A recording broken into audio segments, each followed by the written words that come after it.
میں آپ کو اگزامپل دیتا ہوں کہ آئی واز فرسٹ ایئر تھا MBBS کا، تو فزیولوجی کا پیپر تھا، فزیولوجی کا سبجیکٹ تھا. تو فزیولوجی کے موسٹ آف دا ٹائمس 3 سے 4 ٹیکسٹ بکس ہیں نا، گائٹن ہے، گینانگ ہے، JP کا ہے، ایک اور بھی تھا وہ مجھے ابھی یاد نہیں ہے.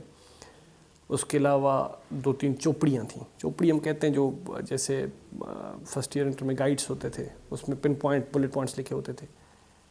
اگر ہم چوپڑیوں کے پیچھے پڑھیں گے تو ہم جسٹ پاس کر لیں گے. فار انسٹنس فزیولوجی جو چوپڑی پڑھتے تھے وہ 51 مارکس 52 مارکس.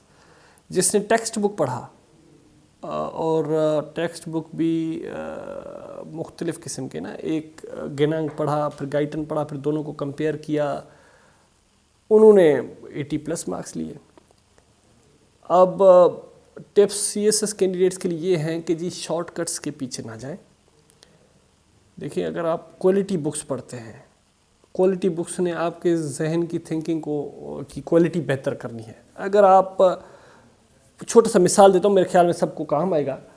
میں CSS کی تیاری کر رہا تھا تو میرے ایک دوست تھا ساتھ، اس کے میں نے نا کوئی نوٹس دیکھ لیے.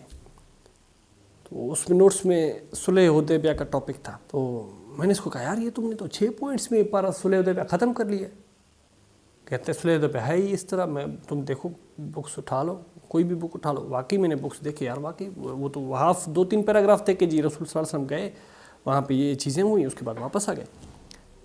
تو میں بڑا حیران ہوا. میں نے اس کو کہا یار خدا کے بندے تم میرے نوٹس ذرا دیکھ لو. تو صلح حدیبیہ پہ اتفاق سے کویسچن بھی آ گیا تھا. تو I attempted that question and I wrote for some 7 to 8 pages صرف صلح حدیبیہ کے ٹاپک پر. اس کو میں اس ٹائم کی جو ڈیولپمنٹس تھیں صلح حدیبیہ کی وہ تو 2-3 پوائنٹس میں لکھ لی، لیکن اس کا امپیکٹ لکھا کہ اس کا امپیکٹ کیا پڑا. پھر اس کو ہم ابھی کیسے اس سے لرن کر سکتے ہیں. فار انسٹنس ابھی دنیا میں بڑے مسائل چل رہے ہیں، تو اس سے ہم کیسے اپنے مسائل حل کر سکتے ہیں. تو یہ ہے نٹ شیل آپ کا CSS کو کریک کرنے کا، کہ آپ نے جو کچھ آپ پڑھ رہے ہیں اس کو انالائز کریں، اس کو ڈیلی لائف کے ساتھ کیسے اپلائی کر سکتے ہیں، اس سے ہم فائدہ کیسے لے سکتے ہیں. تو یہ تمام چیزیں ہیں جس سے ہم اس کے علاوہ اگر آپ اور بھی زیادہ اس میں بتانا چاہوں، چونکہ آپ کے توسط سے مجھے خوشی ہو رہی ہے کہ لوگوں کو اگر میری کچھ بتانے سے فائدہ ہو، CSS کو پاس کر سکتے ہیں. زیادہ سے زیادہ آپ فوکس اسی چیز پر کریں. آپ لائف بھی چلنی ہے ظاہری بات ہے، لیکن ان تمام مسائل کو جو اپنی زندگی کے مسائل ہوتے ہیں، جو ڈیلی لائف کے، فیملی کے، اپنے دوستوں کے، ان کو تھوڑا سا کچھ ٹائم کے لیے سائڈ پر رکھیں تاکہ آپ کے ذہن پر کوئی اور برڈن نہ پڑے. Apart from this education, apart from this preparation, آپ کسی اور چیز کو اپنے ذہن میں گھسنے ہی نہ دیں.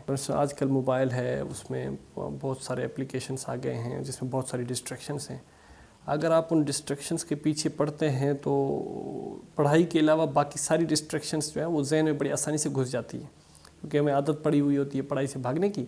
تو باقی ساری ڈسٹریکشنس بڑی آسانی سے ذہن میں گھس جاتی ہیں. ان تمام کو ہم نے اگر ہمیشہ کے لیے نہیں ہٹا سکتے تو فار ٹائم بینگ آپ ان کو ذہن سے نکال دیں. تو میں سمجھتا ہوں کہ پورا ذہن جو ہے اس میں اتنی کیپیسٹی ہے کہ دنیا سما جائے گا اس میں.